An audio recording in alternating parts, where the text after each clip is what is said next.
გვალებს უდიდესი როლი აქვთ ეკოსისტემაში. ისინი ძირითადად მღრღნელებით იკვებებიან და ასე არეგულირებენ მათ პოპულაციას. მღრღნელები კი თავის მხრივ შესაძლოა დიდი საფრთხის შემცველები იყვნენ სხვა სიცოცხლისთვის, მათ შორის ადამიანისთვისაც. ისინი ხშირად არიან ისეთი დაავადებების გადამტანები, როგორიცაა ტიფი, შავი ჭირი, სხვადასხვა ბაქტერიული, ვირუსული და პარაზიტული ინფექციები.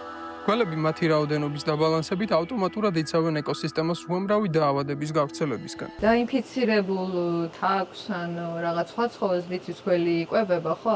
ან წყილმა რო უკბინოს, ან ტკიპამ რო უკბინოს, ის წერიც ხო ინფიცირდება და ხო ხდებით რა მხელა მასშტაბზე შეუძლია მერე დაავადებების გავრცელება. ასე რომ ძალიან დიდი ბუნების სანიტრები არიან ნამდვილად პირდაპირ ამ სიტყვის მნიშვნელობით. ძალიან მაგარ საქმეს აკეთებენ. საქართველოშიც ეგრე არის, ეგეთი გვალები არიან. ჩვენთან განსაკუთრებით ახლა ჩვენთან თაგვები ძირითადად უფრო ბინძურ ადგილებში არიან, აგავსაყრალებზე არიან, სადაც რაღაც დაინფიცირების რისკები უფრო მაღალია.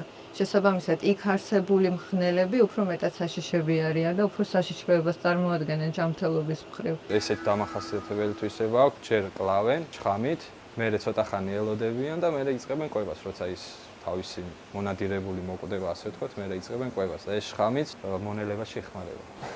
მაგარია წყობილი აქვს ცხოვრება.